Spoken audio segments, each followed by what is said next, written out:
우리를 사랑하시는 증거로 십자가에서 살찌시고 피 흘리시고 돌아가셔서 우리의 모든 죄를 다 사해 주시고 죄 짓는 옛사람 죄인까지 함께 한 몸이 되어서 죽임당하게 하시고 이를 진리의 성령으로 새 사람으로 태어나게 하셨어. 진리의 성령을 거둔 하나님의 아들들이요, 이 시간에 아버지를 사랑하는 마음으로 또 주님께서 피값 주고 사신 우리와 한 몸 된 지체들을 사랑하는 마음으로 모였습니다. 오늘 이 자리에 참석하지 못하는 우리 사랑하는 식구들 외까지 또 유튜브를 통해서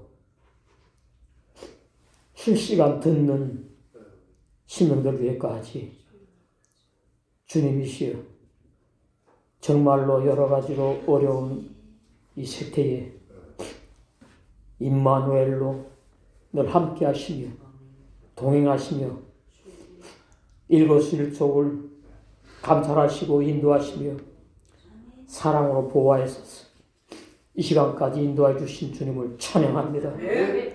오 살아계신 아버지, 사도 바울이 나는 날마다 죽는다고 하신 그 뜻이 무엇인지 우리에게 깊이 깨닫게 해주셔서 우리도 날마다 사도 바울처럼 주님께서 죽기를 원하시는 육의 속성들이 우리 악한 자의 육신의 생각들이 잘 부인되어서 내 십자가의 죽음으로 말미암아 천년의 알곡 신부로 단장되는 시간 되게 주심을 믿고 감사드립니다. 아버지의 마지막 때에 열어주신 올바른 구원의 진리, 거듭난 진리를 저희에게 먼저 주시고 그 진리의 말씀으로 아버지 적은 무리들이 거듭나게 해주시고 아버지 마지막 때 신부단장한 은혜까지 입혀가심을 감사드립니다. 오늘 시간에 주신 말씀 아버지 어린 종 증거할 때마다 진리의 성령께서 입술과 생각을 주장하여 주셔서 진리의 말씀만을 올바르게 증거할 수 있는 하나님이 기뻐 받으시는 산 예배가 되심을 믿사옵고 우리 예수 그리스도로 축복하며 감사하게도 드리옵나이다. 아멘.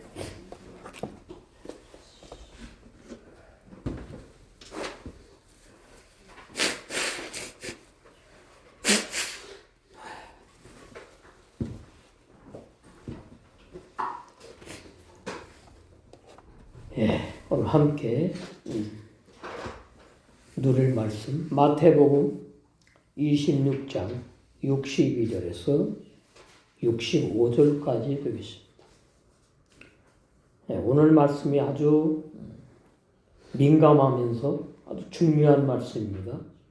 예수님을 믿는 사람들이라면은 재림하신 예수님을 다 만나고 싶고 만나서 천국에 가고 싶어하는 것이 기독교인들의 모든 마음일 텐데 그런데 어떻게 주님이 재림하신지를 모르면 도둑같이 오게 되어서 만나지 못하고 버림을 당하니까 재림하시는 비밀 그 비밀이 얼마나 중요하냐. 그래서 오늘 말씀의 핵심은 요절은 64절이 되겠어요. 예수께서 가라사대 내가 말하였느니라. 그러나 내가 너에게 이르노니 이후에 인자가 권능의 우편에 앉은 것과 하늘 구름을 타고 원어에는 함께 이렇게 됐어요. 하늘 구름과 함께 계속해서 원어는 그럽니다. 오는 것을 너희가 보리라 하시니 이 너희가 악한 무리거든요. 대제사장, 서기관들, 바리새인들 재림하시는 주님을 죄인의 눈으로는 볼 수가 없는 거예요. 그래서 이 64절이 심각하게 오역이 되었다. 재림하시는 주님은 거듭난 영의 새 사람이 영의 눈으로만 볼 수 있는 것이고, 재림하시는 주님은 제일 먼저 신부를 데리러 오신 거기 때문에 신부는 거듭난 사람들이 신부로 단장하게 되잖아요. 그래서 너무나 중요한 진리가 되었습니다. 그래서 인자가 하늘 구름을 타고 이렇게 이제 번역되어 있지만은, 인자가 하늘 구름과 함께 온다는 예수님의 말씀은 문자적인 뜻이 아니에요. 영적인 비유의 진리의 말씀이다. 이것이 올바른 진리입니다. 62절, 그러자 대제사장이 일어나서 예수님께 말하기를, 이 사람들이 당신을 대적하는 증언을 하고 있는데 아무 대답도 하지 않는 거요 하고 말했어요. 그럼 누가 그랬느냐 하니까 두 사람이 왔지요. 두 사람이 와가지고 이 예수라는 사람이 46년 걸려 지은 돌 성전을 허물면은 3일 만에 짓겠다고 말했다고 그렇게 말하니까 이제 그것이 이제 예수님을 죽일 죄라고 꼬투리가 잡힌 거예요. 그래서 20장 61절에 예수님을 대항하여서 증거한 말을 듣고 대제사장이 일어나서 예수님께 어찌하여 대답하는 말이 없느냐 이렇게 말한 내용입니다. 63절, 예수께서 잠잠하시거늘 대제사장이 가로되 내가 너로 살아계신 하나님께 맹세하게 하노니, 맹세하지 말라 그랬지요. 마태복음 산상복음에 이 사람들은 유대 율법 신앙인이니까 맹세하길 좋아해요. 하나님께 맹세하게 하노니 그래요. 맹세하게 하노니 그래요. 예수님 보고 맹세하라는 말입니다. 절대로 예수님은 맹세하지 않지요. 내가 하나님의 아들 그리스도인지 우리에게 맹세해라 그 말이에요. 하나님의 아들 예수님으로 구약에서 예언한 메시아 그리스도로 오셨는데 뭘 맹세를 합니까? 그래서 두 명의 유대 종교인이 증언한 말에 예수님께서 나는 너희 유대 종교인들이 자랑하는 46년 걸려서 지은 돌 성전을 헐면 3일 만에 짓는다고 말씀한 내용이 아니지요. 말씀한 것이 아니고 예수님이 십자가에 죽으시고 3일 만에 부활하실 그 영적인 부활의 진리. 이 사람들은 무지예요. 죄인들이 악한 무리예요. 말할 필요가 없어요. 말할 가치가 없어. 대답할 가치가. 그래서 예수님은 해명하지 않으시고 침묵하셨다. 너무나 어이없는 황당한 그런 질문입니다. 64절, 예수께서 가라사대 내가 말하였느니라. 내가 바로 말했다 그 말이죠. 내가 예수님이 메시아인 것을 내가 말하였느니라. 더 말할 필요 없다. 내 앞에 지금 그리스도 하나님의 아들 그리스도가 지금 서 있지 않느냐 그 말이에요. 그런데 모르지요. 목수의 아들 30살 청년으로 알고 있으니까 이때 30살 되겠지요.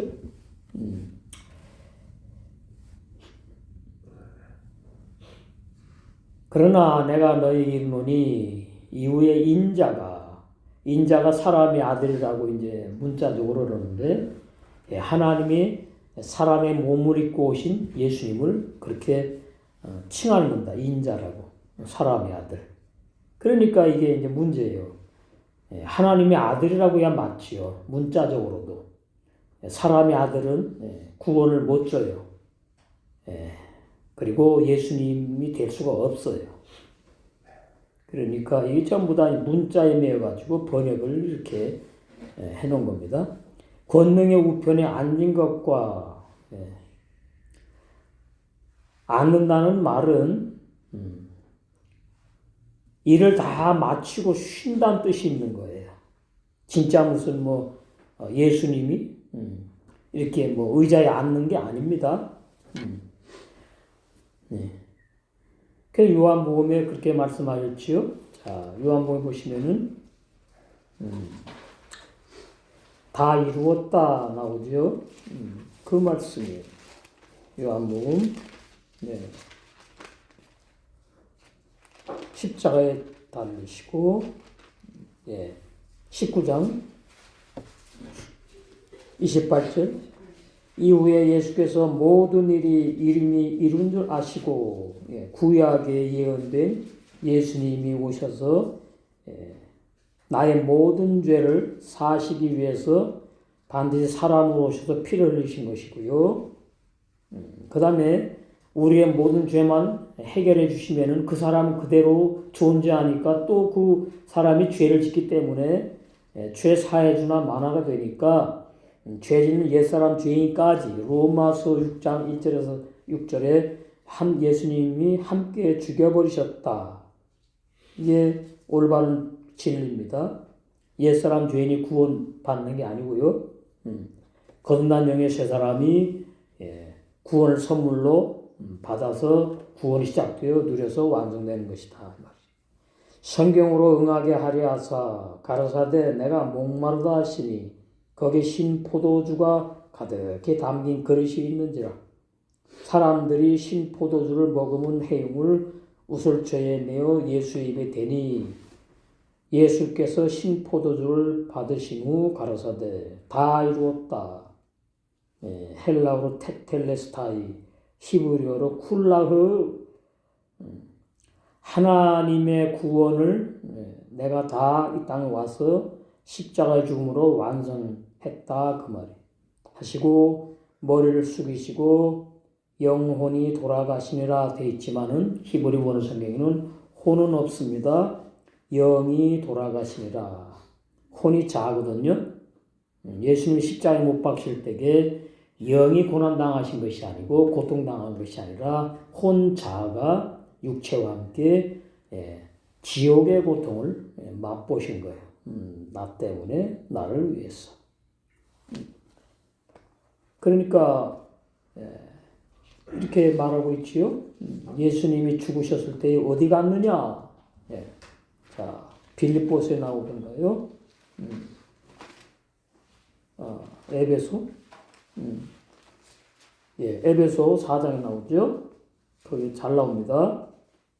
7절 우리 각 사람에게 그리스도의 선물의 분량대로 은혜를 주셨나니 이것은 이제 은사를 말하는 겁니다. 그러므로 이르기를 그가 위로 올라가실 때의 부활 승천을 말해요. 사로잡힌 자를 사로잡고 영생을 주시기로 작정된 탕자들을 말합니다. 사람들에게 선물을 주셨다 하였도다. 이 구원이에요. 9절 올라가셨다 하였은즉 하늘나라로 땅 아랫곳으로 내리셨던 것이 아니면 무엇이냐? 그 말이 지옥의 고통을 친히 다 담당하신 거예요. 100%예요. 100%. 일부분만 십자가에 죽으시면서 심판을 이렇게 몸소 죄인 취급받으며 당하신 것이 아니라 100% 완전히 당하신 거예요. 그런데 이제 올라간다, 내려온다, 이제 이런 게 번역이 되어 있는데 이 말씀들을 많이 이제 오해를 합니다. 자, 요한복음 4장에 보면 내가 가서 나오죠? 가서 가면 요한복음 16장.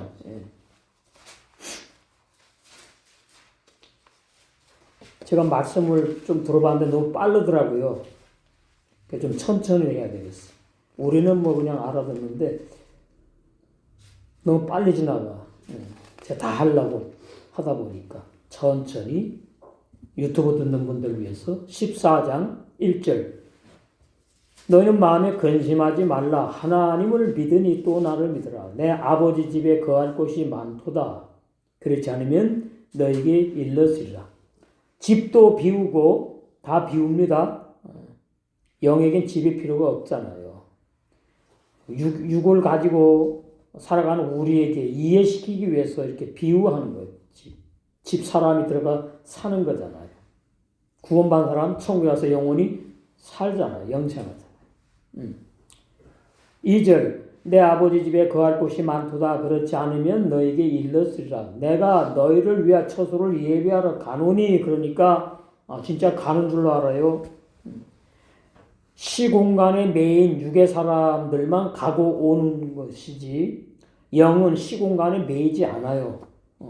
그러니까 영은 가고 오는 게 없어요. 그래서 히브리 원어 성경에 가노니 가서 와서가 똑같은 뜻이에요. 간다도 온다는 뜻이고 온다도 간다는 뜻이고 이거 이해를 잘 하셔야 돼요. 그러니까 오늘날 너무나 그 도예초보 교인들은 저기 명왕성 밖에 저 우주 밖에 어디에 천국이 있어가지고 그렇게 간다고 생각을 하는데 그건 도예초보고 히브리 원성경에는 예수님이 가고 오신다는 말씀은 똑같은 의미예요. 가는 것이 오는 것이고 오는 것이 간다고 되어 있어요. 그러니까 무슨 얘기인가 하면 예수님이 부활하시면 가신 것이고 말하는 것이고 그 다음에 재림한다는 단어에는 말씀으로 계속 현재 재림한다고 히브리 원어는 되어 있어요. 그 말씀이 하나님이고 주님이잖아요. 그러니까 육체로 부활하신 주님 한 분이 눈에 보이는 구름 타고 온다고 오해하는 것은 하늘 뜻을 모르고 구름 뜻을 모르는 거예요. 그 사전에 보면 함께라고 있어요. 타고라고는 단어도 있고 함께 64절 함께 근데 왜 타고도 있으니까 자기 신앙의 분량에 맞게 진짜 구름 진짜 하늘로 생각했으니까 번역자들이 타고 온다는 단어를 갖다가 번역에 넣은 겁니다. 그러나 히브리 원 성경을 정확히 이제 알게 되면은 재림의 비밀이 열리고 그 재림의 비밀에는 타고 오는 것이 아니라 구름과 함께 오신다 이렇게 되어 있네요. 구름과 함께 오신다. 그래서 사람들에 가서 너희를 위하여 처소를 예비하면 그러니까 저게 뭐 우주 밖에 있다고 생각을 해요. 아니에요. 육을 벗으면 영계예요. 영계. 육을 벗으면 곧 영계라고요. 저 멀리 가고 오고 하는 게 아니라. 그러니까 이제 우리가 죽어봐야지 이제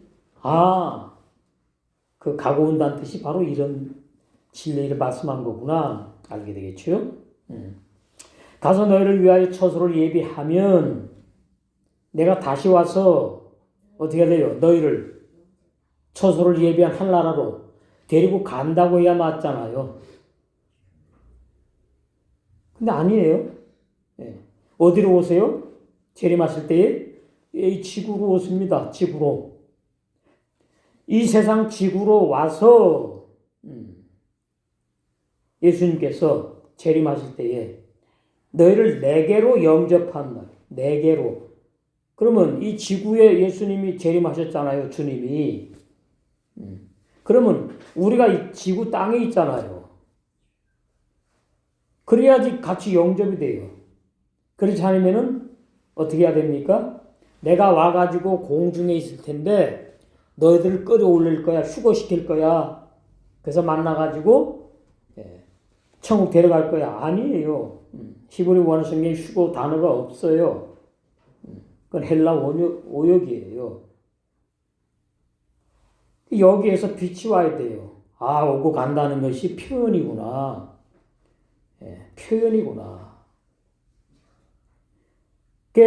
가가지고 하늘나라로 가가지고 천소를 예배해놓고 내가 너희를 처소로 이끌겠다 하면은 저도 뭐 할 말 없습니다. 그게 아니에요. 그래서 이 땅에서 거듭난 영의 세 사람들 중에 신부 단장에서 완성되는 사람들이 전 세계 많은 교회 가운데에 저 건물이 보험교회가 있단 말이지요. 그 보험교회 이제 신부 단장에 다 된 사람들이 완성되면은 다 되면은 재림하시는 거예요. 그러면 이제 와서가 되는 거죠. 너희를 내게로 영접하여 자, 먼저 너희가 누굽니까?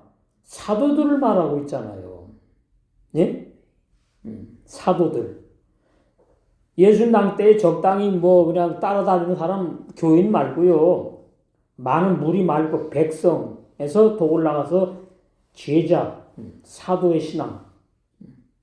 11사도죠. 가론다는 제외되니까.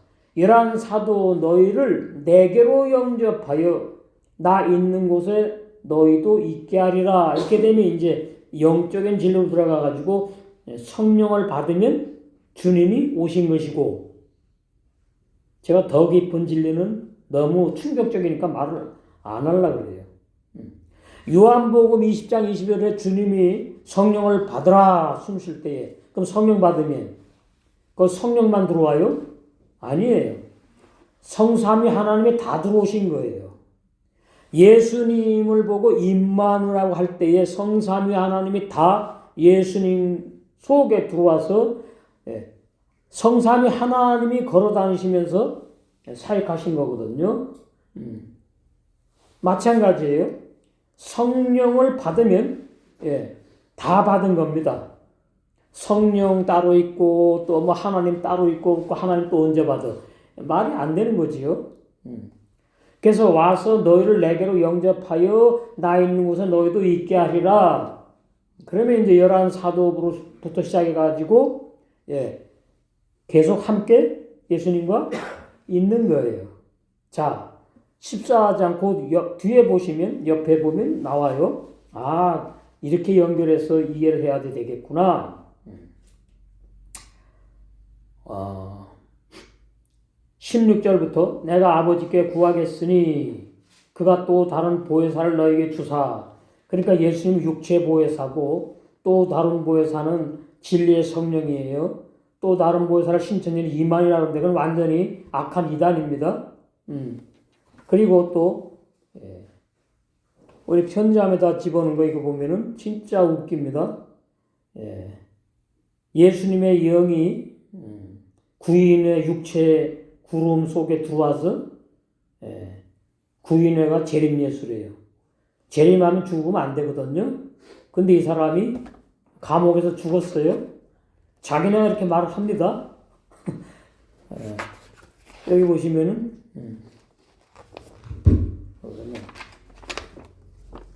자기네가 이렇게 말을 해요. 재림하신 예수님이 죽으면 그건 가짜예요. 가짜. 나오네. 옥중에서 많은 고난을 받고 1976년 음력 1월 30일 옥중에서 운명하셨습니다. 그 재림예수 아닙니다. 물론 뭐 아니지만은 재림예수는 죽지 않아요. 그러니까 너무나 이단들은 진리를 아전인수격으로 풀고 진리를 너무 몰라요.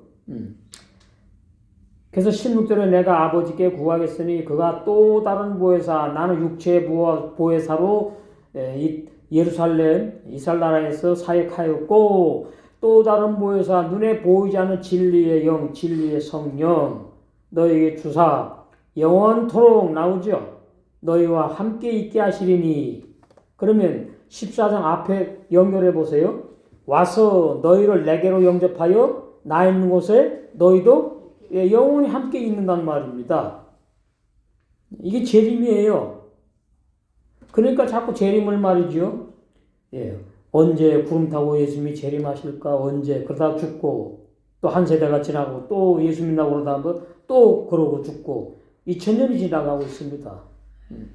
그러니까 제가 그냥 예수님이라고 표현하는데 부활하신 주님의 재림을 몇 년, 며칠, 몇 분, 몇 초에 딱 한 번 이렇게 딱 오시는 걸로 뭐 세상의 모든 사람의 육체로 볼 수 있는 그런 분으로 오시는 걸로 줄로 착각하고 잘못 믿고 있어요.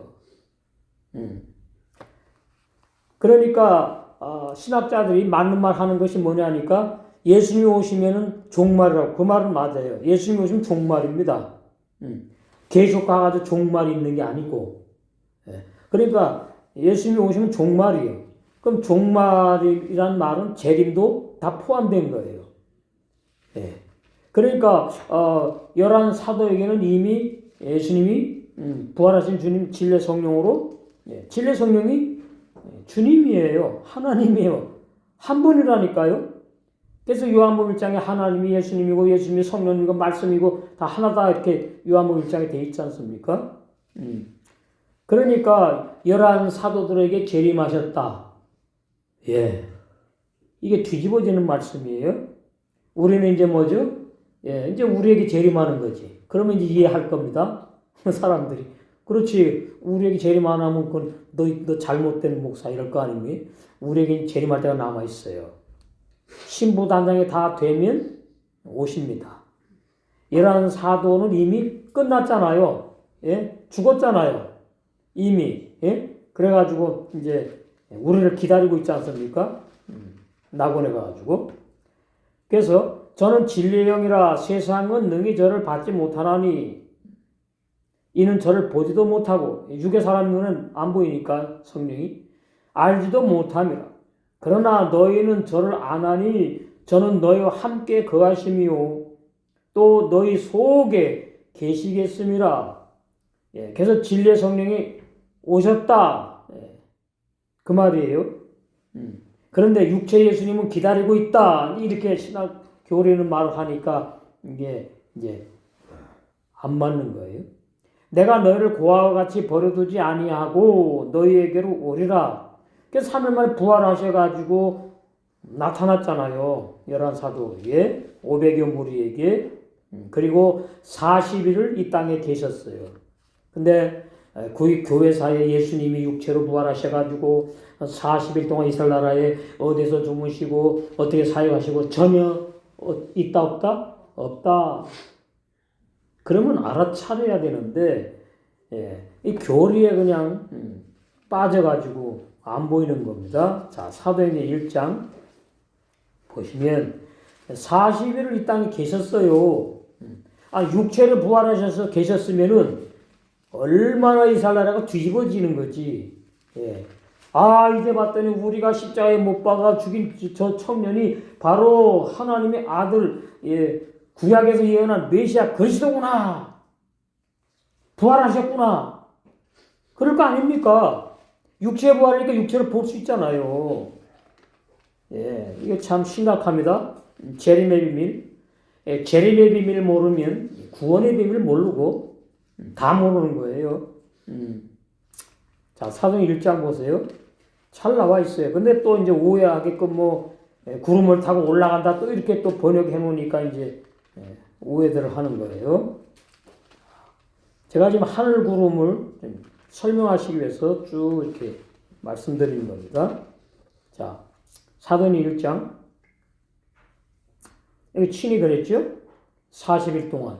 3절. 해 받으신 후에 십자가에 죽으신 후에 부활하셨어요. 또한 저희에게 확실한 많은 증거로 친히 사심을 나타내사. 자, 그러면 문자적으로 말하면 이스라엘 백성들, 갈릴리 근방, 그 예수님이 사역하신 곳, 나 부활했다. 그리고 그냥 증거하고 다니셔야 될 거 아닙니까?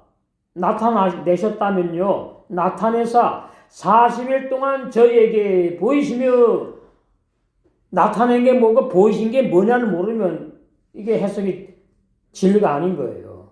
하나님 나라를 일을 말씀하시니라. 누구에게 나타내 보였느냐? 고린도서 15장에 잘 나오잖아요. 누구에게만 나타나 보였는지. 고린도전서 15장. 재림의 비밀 완전히 오해하고 있어요. 구원의 비밀도 옛사람 죄인이 구원받는 오해하고 있지만, 거기 보세요. 자, 3절. 내가 받은 것을 먼저 너에게 전하였노니, 사도 바울. 이는 성경대로 그리스도께서 우리 죄를 위하여 죽으시고, 전 세상의 모든 인류의 죄를 위하여 죽으시고, 아니에요. 이게 보여야 돼요. 이 번역은 잘했어요. 맞아요. 그러니까 맞게 번역한 내용도 그냥 문자로 보고 잘못 오역 번역한 것도 그냥 그걸 진리라고 믿고 뭐예요 도대체? 불법을 행하는 종교인들이 너무나 많아요. 4절 장사 지낸 바 되었다가 성경대로 사흘 만에 다시 살아나사 게바에게 보이시고 베드로 후에 12 아닙니다. 11제자에게 보이셨어요. 근데 이 12라고 번역해놔요. 간단을 자살해 죽었는데 왜 자꾸 집어넣어요? 11제자에게 보이셨어. 그 후에 500의 형제에게만 보이셨어. 이스라엘 나라의 유대 땅에 베들레헴이라든가 갈릴리에 다니시면서 봐라 나 부활했다. 나 믿어라. 뭐 없어요. 영의 부활이기 때문에 500의 형제들에게만 보여요. 이스라엘 나라의 육신의 사람들에게 못 봐요. 안 보여요. 안 보여줘. 볼 수도 없지. 그 후에 500의 형제에게 어떻게 보였어요? 육체의 부활인데 어떻게 일시에 보입니까? 500의 형제가 모여있네? 참 안타깝습니다. 500의 형제가 다 뿔뿔이 흩어져 갖고 이스라엘 나라에 있는데 부활하신 주님이 나 부활했다. 500의 형제가 뭐예요? 구원받은 영의 세 사람들이잖아요. 형제, 교인이 아니고 참 그리스도인, 거듭난 영의 세 사람들에게 일시에 보이셨다. 그러면 이 보여야 되는데 그냥 지나가는 거예요, 그냥. 예수님, 주님의 부활도 오해해, 재림도 오해해. 예수 그리스도 잘 몰라요? 뭐 100% 모르는 거지 뭐. 6절 그 후에 500의 형제에게 일시에 보이셨나니 그 중에 지금까지 태반. 그럼 지금도 살았단 말입니까? 그것도 아니라 그러겠지. 다 죽었지.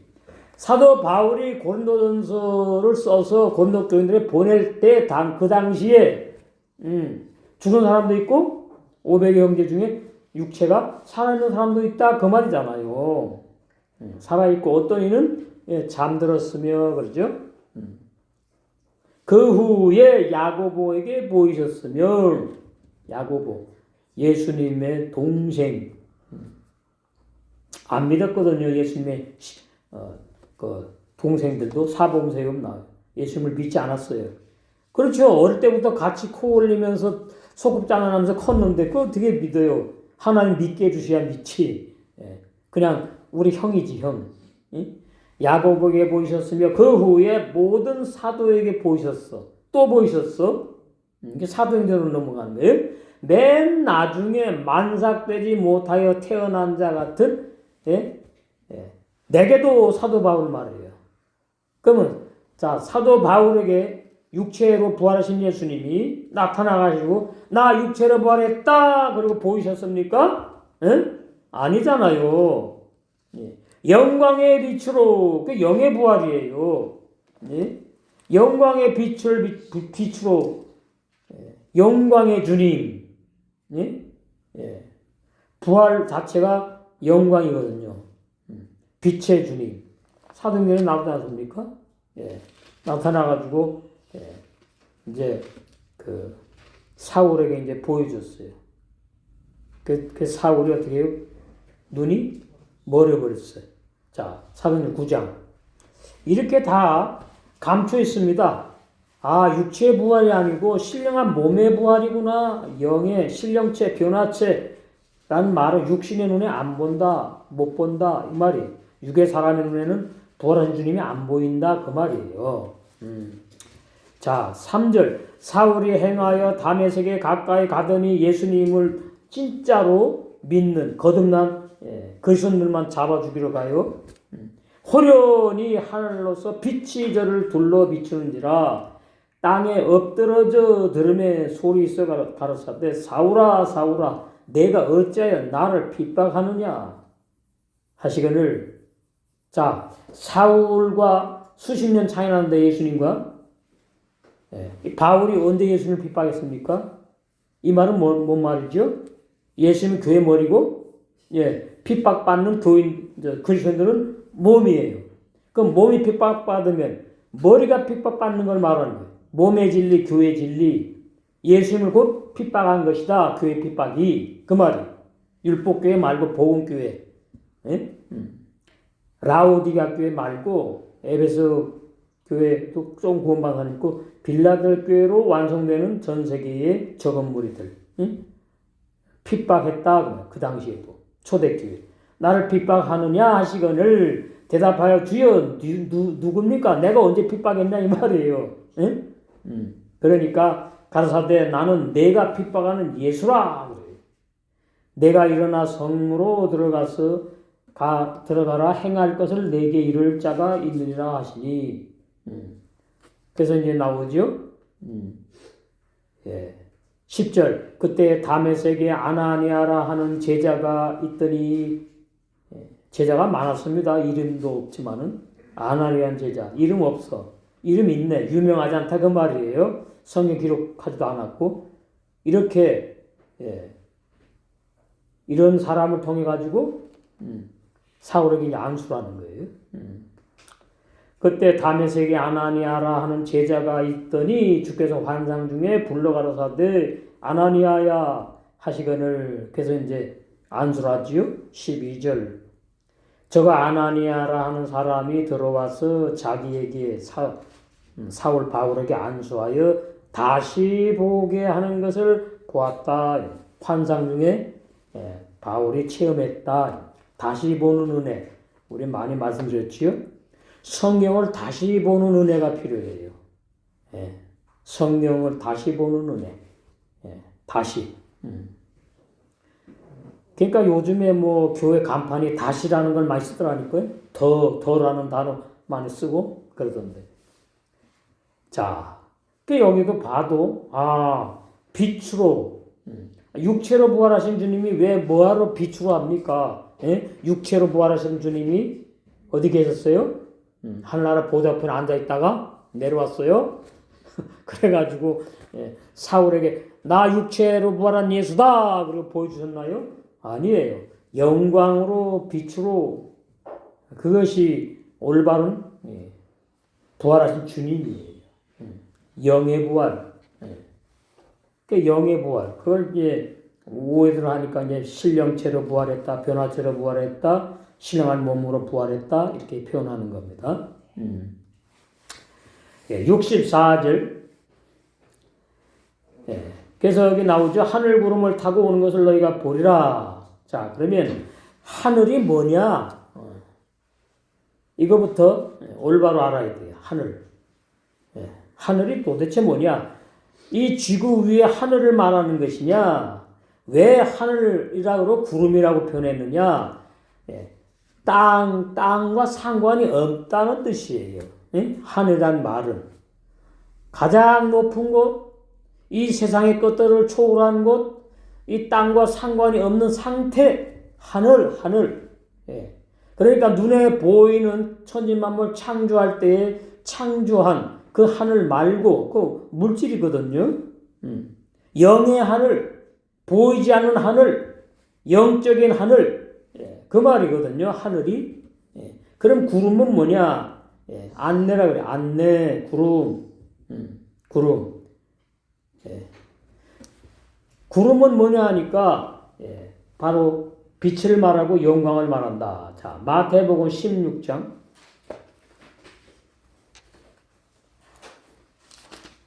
거기 보시면 다 이렇게 감춰놨습니다. 16장에 보시면 27, 28. 인자가 아버지의 영광으로 이게 빛으로 영광이 고로 빛이 고로 결론적으로 뭐예요? 영광의 복음. 바울이 말한 내복음. 말씀을 말한다. 구름이 한마디로. 인자가 아버지의 영광으로 그 천사들과 함께 오리니.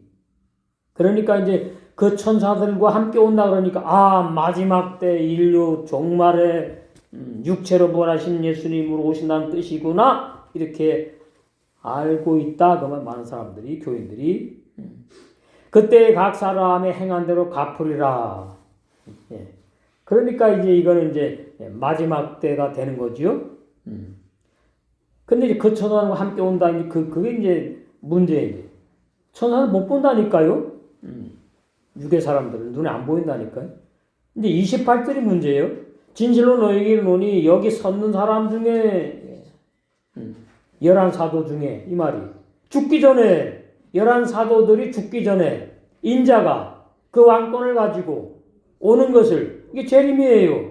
볼 자들도 있느니라. 그 17장에 가서 재림하셨어요. 재림을 보여준 거야 미리. 예? 재림이 끝났다는 얘기가 아니고 17장 엿새 후에 예수께서 베드로와 야고보와 그 형제 요한을 데리시고 세 명이지요. 따로 높은 산에 올라가셨더니 저희 앞에 변형되사 그 얼굴이 해같이 빛나며 옷이 빛과 같이 휘어졌더라. 이게 이제 부활을 미리 보여준 것이다 그 말이에요. 예수님이 이렇게 부활하신 것, 육체가 아니라는 거, 이거 말하는 거 지금. 그래서 2절 저희 앞에서 변형되사 그 얼굴이 해와 같이 빛나며 옷이 빛과 같이 휘어졌더라. 쭉 이제 더 내려오세요. 5절 나와 이제 빛난 구름 나와요. 5절 말할 때에 호련히 빛난 구름이 저희를 덮으며 그 빛난 구름이 뭐냐? 누가 봤냐 이 말이에요. 아, 저 하늘 공중에 그 구름이 내려와 가지고 덮었다는 얘기인가? 아니에요. 그렇게 알고 있지요. 빛난 구름, 영광의 구름. 예. 그 말이 빛난 구름이 저희를 덮으며 구름 속에서 소리가 나서 가로되 이는 내 사랑하는 아들이요 내 기뻐하는 자니 너희는 저의 말을 들으라. 이렇게 돼 있죠. 예, 빛난 구름. 자, 베드로후서 1장. 여기 베드로가 체험했잖아요. 2000년 전에. 그걸 갖다가 나 육체로 부활하신 예수님을 만났는데 말이지 이렇게 아닙니다. 그렇게 말하지 않아요. 그러니까 육체의 부활이 아니라는 걸 이제 암시하는 내용. 베드로후서 1장 17절. 지극히 큰 영광 중에서 이러한 소리가 그에게 나기를 이는 내 사랑하는 아들이요 내 기뻐하는 자라 하실 때에 저가 하나님 아버지께 존귀와 영광을 받으셨느니라. 이렇게 해놨어요. 존귀와 영광을 받았다는 말은 뭐냐니까 육체로 부활하시는 것이 아니고 신령한 분으로 부활하실 것을 갖다가 존귀와 영광을 받았다. 그러니까 예수님 십자가에 죽으시면 고난이고 부활하시면 존귀와 영광을 받으시는 걸 말하는 거예요. 자, 예수님이 육체에 부활했다면 성경에서 이 사도들이 얼마나 예수님 육체로 부활했다고 증거하고 다녔겠습니까? 그렇지 않아요. 아까 고린도서 15장 보셨죠? 육체의 부활이 아니라 이 말이. 그래서 히브리 원성경에 오신다, 가신다 단어가 같다 뜻이 같다. 재림이 뭐냐 했더니 구름 타고 오신다, 구름과 함께 오신다는 원어 성경에 보면은 히브리 원어 성경에 말씀으로 계속 오시고 계시다 현재 진행형으로 되어 있다 그 말입니다. 지금 뭐죠? 지금 말씀으로 재림하고 있어요. 이러니까 이 깜깜한 세상이에요. 그럼 말씀으로 누구에게 재림하느냐? 거듭난 나은 사람들 중에 신부단장한 사람들에게 계속 신부단장의 말씀으로 계속 자라게 해요. 자라게 해. 어디까지? 목까지. 머리는 주님이니까. 예? 부활하신 주님이 목까지 다 이제 전 세계 보험교회 신부들이 완성이 되면은 그때 이제 재림하시는 거예요. 누구에게? 신부들에게. 근데 그 재림하신 주님 눈에 보이는 공중에 눈에 보이는 구름 타고 등등등 육체로 오시는 게 아니다. 신부단장의 말씀으로 재림을 계속 해가지고 자라게 해가지고 목까지 완성되면은 이제 재림하실 때가 된 거예요. 그러면은 부활하신 주님이 재림을 하세요. 재림을 하시는데 이건 마지막 때 심판을 말하는 게 아닙니다. 그 전이에요. 예. 먼저 신부를 만난 다음에 어떻게 하죠? 데리고 혼인잔치로 올라가시지. 그죠? 그리고서 나머지는 다 심판하는 거니까. 이 시간 간격이 있는 거예요. 그러니까 전 세계에서 신부 단장을 하는 사람들에게 먼저 재림을 하신다. 왜 그러냐? 재림에 몸이 다 목까지 완성됐으니까 머리가 와서 붙어요. 이 비유예요, 비유. 쉽게 이해하시라고. 붙으면은 한 세 사람이 완성된 거예요. 그럼 그 한 세 사람이 뭐예요? 신랑 되신 주님과 신부가 한 몸이 된 거예요. 그래서 혼인잔치로 데리고 가셔요. 그리고 이제 이 세상 완전히 이제 심판하고 이제 끝나버리는 거예요. 이것이 이제 재림의 비밀이라 그 말이에요. 재림의 비밀. 그것을 이제 히브리 원어하는 분들이 알긴 알아요. 아, 말씀으로 계속 오신다고 돼 있구나. 그건 그거고, 그렇게 하는 거예요. 예. 육체 예수님으로 재림하시는 게 맞다고 붙잡는 거예요. 그러면 히브리 원어 성경 볼 필요 없어요. 말씀으로 재림하신다는 뜻이 무엇인지를 알아야 되는 거예요. 아, 육체로 재림하시는 게 말씀으로 오시고 계시는 거구나. 예. 알아야 된다고 말이에요. 그래서 이미 함께라는 뜻이 있어요. 타고. 하늘 구름을 타고, 하늘 구름과 함께, 그럼 하늘 구름이 뭐냐? 예. 자, 히브리서에 보시면 구원받은 히브리서 12장.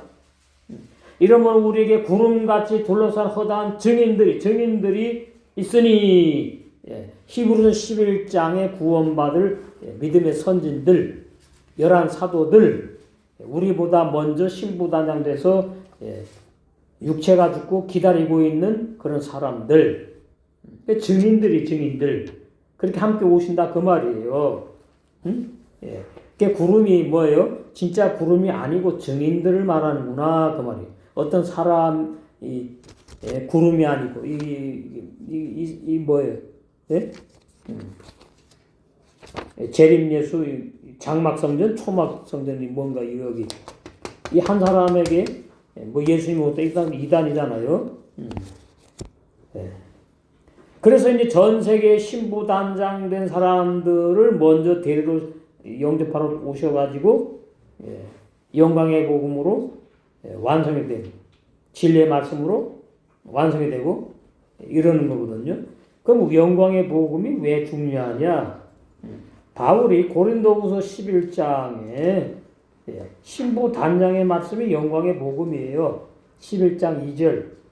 내가 하나님의 열심을 너희를 위하여 열심 내노니 내가 너희 정결한 처녀로 한 남편이 그리스도께 드리려고 중매하는 목회, 중매하는 말씀을 증거한다. 신부 단장의 말씀을 증거한다. 그 말이거든요.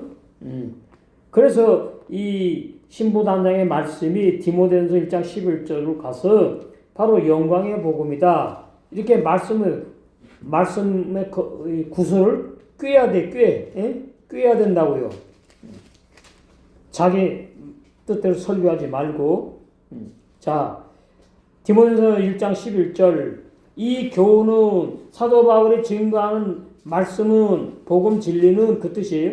내게 맡기신 바 복된 하나님의 영광의 복음을 따라가는 것이다. 그래서 우리가 영광의 복음 공동체 아닙니까? 전 세계에서 영광의 복음 공동체 우리밖에 없어요. 사용하는 데가. 왜 영광의 복음을 모르니까 사도 바울에게 참으로 완전히 신부로 완성되는 그러한 진리를 성령께서 주신 것을 알 수가 있다. 예수님이 대제사장들과 율법학자들과 사내들인 공회원들에게 말씀하시길 이후 정한 때 예수님이 죽임당하시고 부활하시는 말이에요. 정한 때에 반드시 인자가 권능의 오른편에 앉은 것과 빛난 구름과 함께 오는 것을 본다고 말씀했는데 이것은 번역이 너무나 심각하게 오역이다. 왜? 육의 사람들은 재림하신 주님을 볼 수가 없어요. 영의 눈으로 보는 거예요. 그럼 왜 이렇게 했느냐? 육체 예수님으로 온다 그러니까 육체 예수님이 재림한다 그러니까 이 세상의 모든 육의 사람들의 눈으로 육의 눈으로 본다고 생각했기 때문에 이렇게 번역을 잘못했다 그 말입니다. 자, 마태복음 24장 30절 마태복음 24장 30절.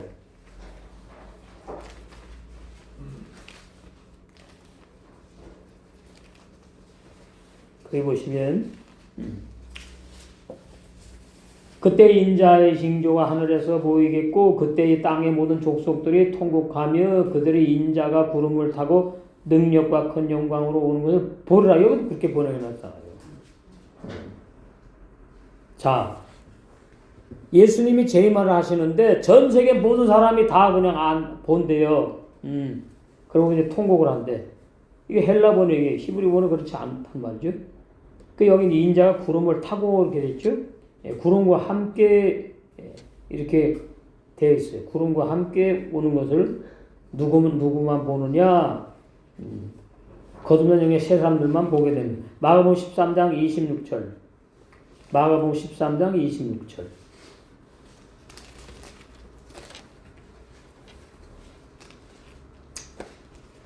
네. 그때 인자가 구름을 타고 큰 권능과 영광으로 오는 것을. 네. 그러니까 구름 따로 영광 따로 이렇게 번역해 놨습니다. 그게 아니에요. 인자가 영광의 구름과 함께 온다. 영광 중에 오신다. 그 번역도 있지 않습니까? 오는 것을 사람들이 보리라. 이렇게 놓으니까 예수님이 재림하시면 전 세계 모든 인류가 다 본다는 말이구나. 이렇게 오해하고 있다. 그 말이에요.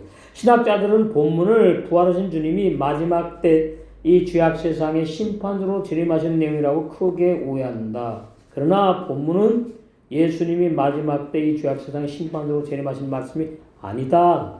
64절이 네? 마태복음 20장 64절이 왜냐하면 예수님 당시에 살아있던 대제사장들과 율법학자들과 사내들인 공회원들이 주님께서 재림하시는 것을 보려면 예?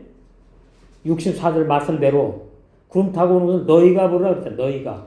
너희가 대제사장들과 율법학자들과 사내들인 공회원들이 율법의 종들이 보려면 2000년이 지난 지금까지 죽지 않고 그 사람들이 계속 살아있어야만 볼 수 있잖아요. 아직도 재림 안 하셨잖아요. 이미 다 죽었기 때문이에요. 그렇기 때문에 마태복음 20장 64절 번역은 오역이다 그 말이에요. 하늘 구름 타고 오는 것을 볼 수 없다. 2000년 다 죽어버렸다. 근데 어떻게 봅니까? 그 사람들이 살아났고 부활했고 본다는 말은 아니거든요.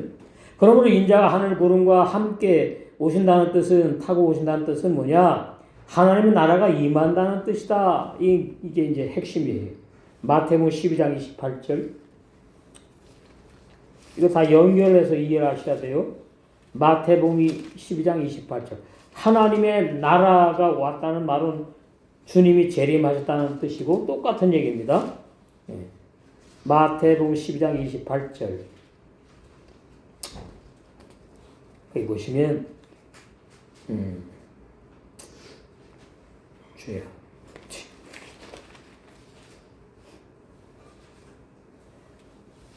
그러나 내가 하나님의 성령을 힘입어 귀신을 쫓아내는 것이면 하나님의 나라가 이미 너에게 임하였느니라.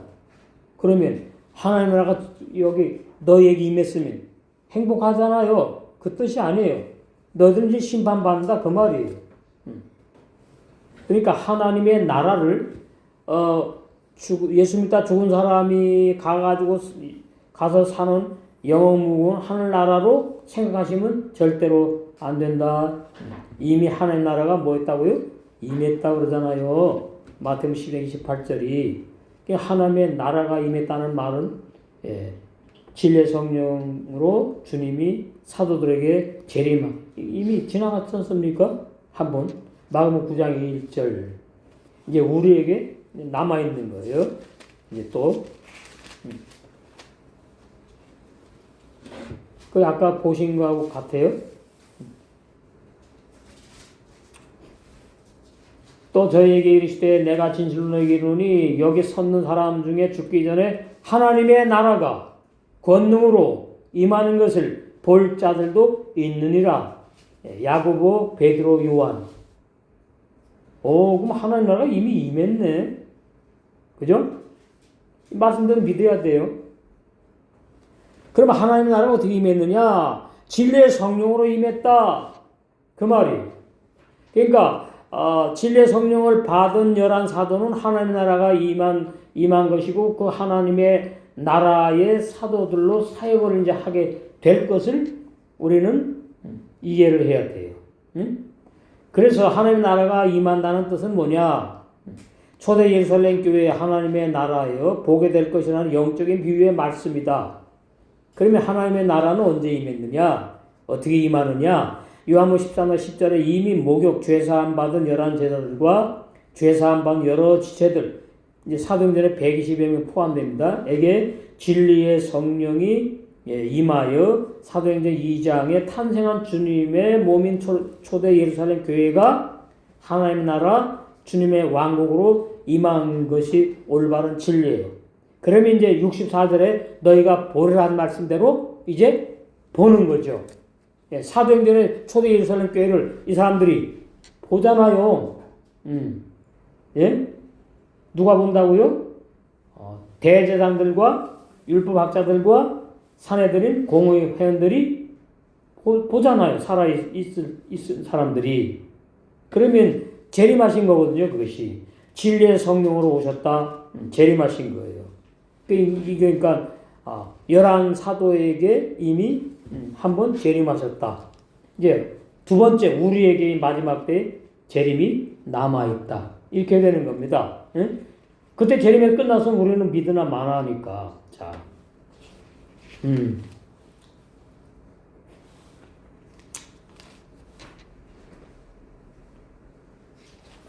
그 말씀이, 예. 그러니까 하나님의 나라가 임했다는 말은 예수님이 오셨으면은 하나님의 나라가 임한 것이고, 잘 들으세요. 사복음서에 예수님이 오신 것이 하나님의 나라가 임한 거예요. 누구에게? 예수님에게 임한 것이고, 예수님이 귀신을 쫓아낸다는 말은 지금 뭐냐 하니까 오늘날들 뭐 귀신 쫓아내 그걸 말하는 게 아니고, 구원받을 마귀 귀신에게 사로잡혀 있는 탕자들을 구원시키는 것을 말하는 거예요. 그러면은 거듭남의 역사가 있는 걸 말해요. 그러면 하나님의 나라가 이미 임했다. 그 다음에 너희 안에 임했다. 또 누가복음에 있어요. 그것도 많이 오해합니다. 너희 안이라 그러니까 그 너희가 누구로 나오죠? 그 너희가 유대 종교인들이에요. 그럼 유대 종교인들에게 하나님 나라가 임했으면 좋겠네요. 그 말이 아니에요. 하나님의 나라 너희 가운데 있느니라 있어요. 그 번역이 잘못된 거예요. 어디 있느냐? 누가복음? 하나님의 나라가 너희 가운데 있느니라. 여기 있구나. 누가복음 17장 보시면 나와요. 19절 그에게 이르시되 일어나라 가라 내 믿음이 너를 구원하였느니라 하시더라. 20절 바리새인들이 하나님의 나라가 어느 때 임하나이까. 이거 지금 종말 말은 진짜 종말. 이 바리새인들 그렇게 이해해요. 오늘날 많은 신학생들과 많은 기독교인들도 이렇게 이해해요. 바리새인들처럼. 네? 하나님의 나라는 마지막 때에 주님이 재림하시면 그때 이루어진다고. 아니거든요. 이미 2000년 전에 임했다고요. 하나님의 나라가 어느 때 임하나이까 묻거늘 예수께서 대답하여 가라사대 하나님의 나라는 볼 수 있게 임하는 게 아니야. 말씀 잘하죠? 내가 바로 하나님의 나라의 핵심이야. 주체야. 그 말이에요. 하나님의 나라 그러니까 어떤 이렇게 이런 나라가 아니고요. 그 나라를 다스리고 나라의 주인공이 오시면 하나님의 나라가 임한 거예요. 그게 바로 예수님이에요. 이 당시에. 네?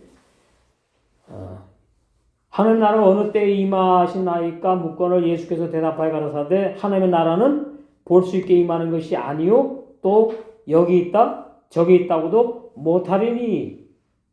그러니까 뭐예요 이 말이? 시공간에 매이지 않는다. 영적이다. 하나님의 나라는 너희 안에 있느니라. 이렇게 되면 심각해집니다. 바리새인들 안에 하나님 나라가 있으면 바리새인들 구원받은 사람들입니다. 그 말이 아니에요. 너희 가운데 내가 하나님의 나라다 그 말이에요. 히브리 원성경에. 너희 가운데 하나님 나라의 주인공인 하나님 나라를 다스리는 내가 너희 가운데 지금 서 있잖아. 그러면 하나님 나라가 임한 거야. 그 말씀이라고. 예? 하나님 나라는 너희 안에 있느니라 이렇게 번역해 놓고서는 바리새인들 그러면 하나님 나라가 임했으면 구원받은 사람들이게요? 예. 이건 아주 심각한 오역입니다. 너희 가운데 예수님이 내가 하나님의 나라야 그 말이라고요. 예. 65절 그래서 이제 오해한 거죠.